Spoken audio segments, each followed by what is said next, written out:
Hello, everyone. Welcome to the 7 Minute Spotlight, where we explore stories, ideas, and concepts for encouragement and inspiration in our daily lives. Today, we're going to talk about correction and criticism, and mainly the use of the word constructive criticism. In my view, that does not exist. Construction means to build up. We're going to construct a building, you construct a library, construct a business. Criticism tears down. Criticism is often used to attack people. Now, there's a difference between criticism and correction. I want to acknowledge that right away. But when we criticize, we tear down. How can you build someone up and tear them down at the same time? I think about putting up a building. Mary and I built a house back in the 70s. We've known other people that have built houses. They give you a 90-day estimate for completing it. I don't know anyone that's ever come in on schedule on a construction project. And you look at your big buildings, skyscrapers, highways, and all that are built. It takes time. It's very meticulous to build them. Yet it does not take long to tear them down. You can use a bulldozer, a crane, whatever, tear down a house, tear down a building. Many buildings are imploded using explosives. It takes just a matter of a few minutes. Even take to demolishing a highway or a bridge to replace it.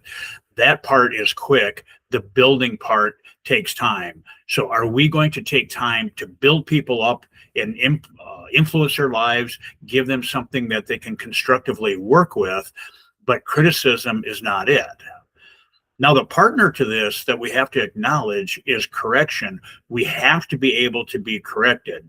The Apostle Paul, in his letter to Timothy, said that Scripture is worthy or good for correction. He didn't say it was good for criticism, but he did say it was good for correction. And sometimes we're a little bit off course and we need to be corrected. A fellow named Mick Euclasia wrote a book many years ago called Who Are You and What Do You Want? In that book, he gives the illustration of a plane flying from Los Angeles, LAX, going to JFK Airport in New York. It sets a course, and if it's off by 1 degree, it will land at LaGuardia. If it's off by 3 degrees, it will land in White Plains, New York. And that would be considered a gross navigational error by the FAA, the Federal Aviation Administration. So when we set a course for our lives, there are course corrections. And in the case of an airplane, a storm may come up. There may be other traffic or events going on that you actually have to change course for a while and then resume back to your destination. You're traveling in a car, we can have a detour because of something that we were unaware of, and we just have to take that detour. But the idea is to get back on track. That happens in our lives. When we were in school, we had to hand in our papers, and the teachers corrected our papers. They didn't criticize them, at least the good ones didn't, but they corrected our papers. The idea of the correction is that we learn and we're able to proceed with whatever is going on in that subject or in life, that we can proceed with what we're supposed to do. So a question, there's actually 2 of them. One question is, are we correctable? If somebody comes alongside and offers something, will we receive that correction? Can we take a look and say, yeah, this is going to be good for me. I need to get back on track here. I've wandered away there. That can happen in our careers. It can happen in our spiritual life. It can happen in our family life, where very, very slowly, very, very slightly, we get off course. And in the next day or two, or in the next mile or two, it doesn't matter. But when you get further down the road of life, and you get further down the road, period, if you're off course just a little bit, you end up being off course a lot. And we have to be able to be corrected for that. But at the same time, when we're working with others, what is our approach? How can we correct them without criticizing them? It's going to take some thought, but I think it comes with the spirit that if we come alongside somebody and want to correct them because we want to help them, that's going to be much more receivable. It's going to be much more palatable to the person than if we're there to criticize. If all we want to do is point out what you did wrong. Hey, you did this and that didn't work. You did that and it didn't work.